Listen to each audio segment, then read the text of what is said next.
Welcome to week 11 of Explore the Bible. Looking forward today. We're going to continue in the book of Daniel. Great story. We're picking up in Daniel chapter 6. There's been a change in leadership. We had Nebuchadnezzar before. Nebuchadnezzar is now gone. The Persians have taken over Babylon. And so now we've got a new king. It's Darius. And Darius likes Daniel. Daniel is now an old man who has been exerting some leadership and been faithful in Babylon for years, now decades.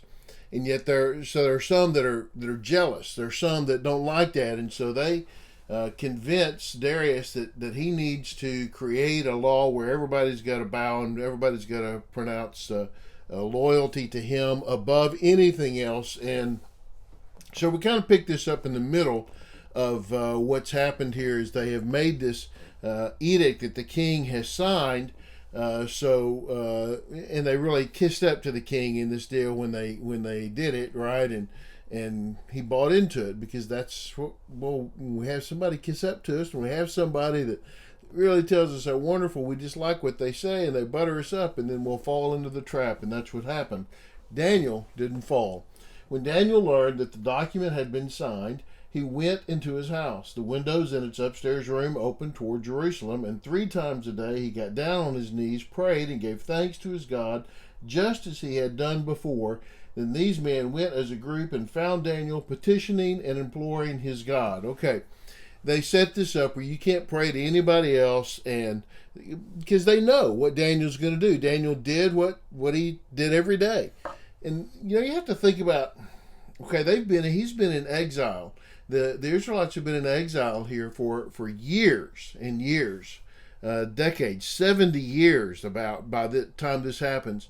And they're still longing, as much as they have learned to live and be content where they are, they're longing to be back in Jerusalem, to see the people restored, to see the nation restored. And so this thing that Daniel does every day, he bows down multiple times a day and he prays, right? 3 times a day he does this in his room, private room, but he opens a window where he's looking at Jerusalem, or in the direction towards Jerusalem. He obviously can't see it from there.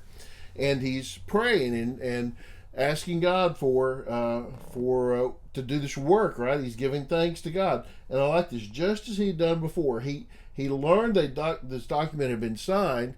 He learned that they had outlawed what he was doing, but he just did it anyway. Because that's what Daniel does.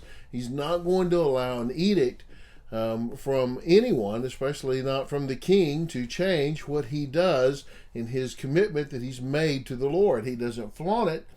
He does it in private, but he's going to do it. And they knew that, right?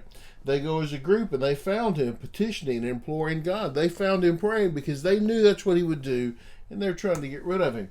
So then they replied to the king, Daniel, one of the Judean exiles. They go to the king and they turn him in, right? They're ratting him out. Has ignored you, the king, and the edict you signed, for he prays 3 times a day. As soon as the king heard this, he was very displeased. He set his mind on rescuing Daniel and made every effort until sundown to deliver him. So you see this. Daniel, one of the Judean exiles, they still see him as that, right? He's the other. He's the bad. And boy, this is something that we do all the time. You see it in politics especially, but we do it all the time. When we want to minimize somebody, we call them the other. Daniel's one of the other, the Judean exiles. He's not one of us.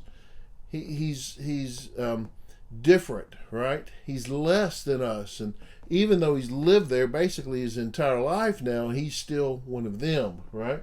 He has ignored you, the king. Oh, you're the king, and he's been ignoring you. So they're trying to sell it what a terrible thing this is. But you see with the king's response, he is displeased. Not displeased with Daniel, he's displeased with these men. He realizes what's happened, right? So then he set his mind on rescuing Daniel. He made every effort until sundown to deliver him. So he's trying to find some way to get Daniel out of the trouble that he's in. Then these men went together to the king, and they said to him, You know, your majesty, that it is a law of the Medes and Persians that no edict or ordinance the king establishes can be changed. So how about that? They call the king on it. You can't change this. This is what we do, right? It's our law that you can't change your edict. Once you've passed a law, it's got to be enforced. And so they're holding him to it, holding his feet to the fire on this deal, right? So the king gave the order, and they brought Daniel and threw him into the lion's den. And the king said to Daniel, "May your God, whom you continually serve, rescue you." Okay, just a couple of things. One, he's the king. Couldn't the king change the law? I mean, I know he says that's what the law is, but look, he's the king. Can't he just change it? But apparently he can't. They hold him to this, right? And you see that he wants him somehow to be saved. He basically prays, right? May your God, whom you continually serve, rescue you. He knew who Daniel was. He knew what he was like. He knew the man he was. He knew the God he served, and he didn't want Daniel to die. But he gave the order, and they threw Daniel into the lion's den.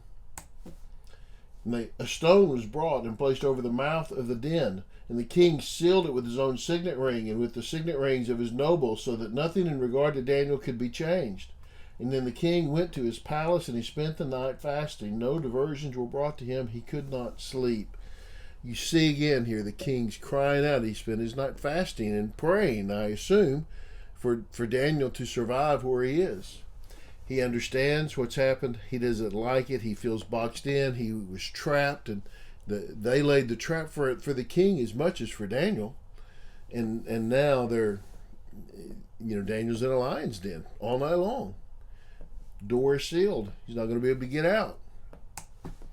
The first light of dawn, the king got up and he hurried to the lion's den. When he reached the den, he cried out in anguish to Daniel, "Daniel, servant of the living God." You see that? Darius knows, right? He knows what's going on. The king said, "Has your God, whom you continually serve, been able to rescue you from the lions?" Do you know it's not Darius's God? He's still your God, right? You serve him. Has he been able? There is a difference between recognizing that God exists and even recognizing that God is powerful and actually committing your life to him. And that's where Darius falls short. He recognized God exists. He recognized that he's powerful. But it's not Darius's God. It's Daniel's God, right? So he asked, "Has he saved you?" Right? Then Daniel spoke with the king. "May the king live forever. My God sent his angel and shut the lions' mouths, and they haven't harmed me, for I was found innocent before him and also before you, your majesty. I have not done harm." What about that? I'm good. Angel came, closed the lion's mouth. We've just been hanging out here all night, had a good rest, feel good. King didn't sleep all night. I think Daniel did. Daniel got a good sleep, even if the king didn't get a good sleep, right? All right, so now what's the king going to do? King was overjoyed and gave orders to take Daniel out of the den. When Daniel was brought up from the den, he was found to be unharmed, for he trusted in his God. The king then gave the command, and those men who had maliciously accused Daniel were brought and thrown into the lion's den. They, their children, and their wives. They had not reached the bottom of the den before the lions overpowered them and crushed all their bones. I think there's just a little bit